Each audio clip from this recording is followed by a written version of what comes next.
we're here with Alexander Joyce, President and CEO of Rejoice Financial. And I guess speaking of the terms of Halloween and stuff being a little scary, this is a serious topic. It can be really scary to be a victim of identity theft, just really trying to learn how to protect your credit. Absolutely, it's essential. I remember growing up, I was a child, my great-grandfather he would always say, if you can't pay cash for it, you don't need it. You don't need it. And the thing about that is now, I still believe in that to a certain degree, but times are changed. Yeah. Inflation is different. Technology is different. Is the biggest one, yeah. And I think having positive credit is so important, more so now than ever. I mean, you can't do anything with it, right? Exactly.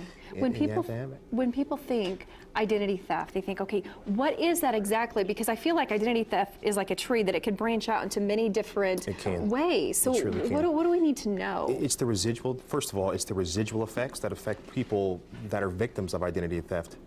Most of all, right? Okay. It's the impact of when you go to refinance and you didn't know because you weren't getting that, you didn't have a system in place or a structure in place, you didn't talk to your bank within the proper time frame to know that you've been a victim.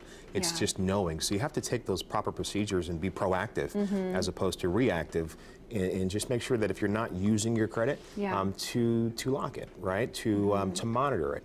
Use sources like Credit 360 or go to your bank, talk to your advisor about ways that you can just protect yourself and to be sure that you're monitoring your credit more so than anything. This is really a tough one, especially when Alexander talks about, technology, because some people, they're afraid to use their credit cards and things online. I know some don't want anything to do with that, but like you said, in the world that we're living today, I don't want to say it's impossible because it's not impossible, but a lot of times it's very difficult. So it's like, what do? You want to put your information out there, one click of a button, but at the same time, you don't want anybody to take it. Right. I mean, Amazon was just recently victimized because there was and they put out a huge press release that says, hey, if you've logged onto this, make sure you log onto the back end of our website to be sure that you were purchasing it from us and not them. Right. So you just really don't know. And I reached out to my grandmother recently because she's older and she's not up to date with technology. And she doesn't know how to use the internet. She's not texting, right, and shooting emails all day long, so she could be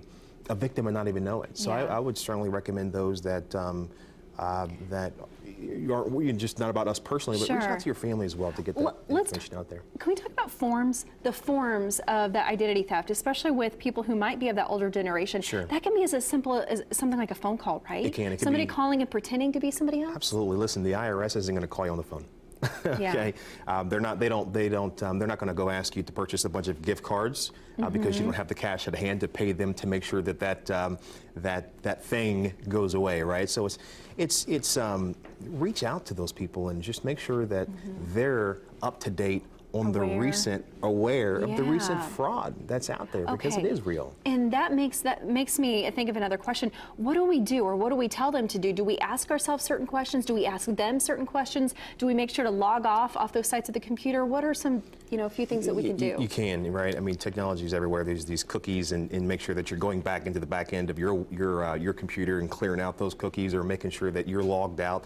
I can't stress the word monitor your credit. It's a necessary evil that you do look at it as an expense, as a household expense, to make sure that you're monitoring your credit on a monthly basis. Okay. They're going to send you alerts if anybody makes a purchase or if anybody looks at your credit. Keep track of your DTI, your debt to income ratios, and just make sure that if you're not in the mind frame of spending money, that you're not spending money, and make sure that you're not spending it if somebody did, shut that stuff down. Shut that down.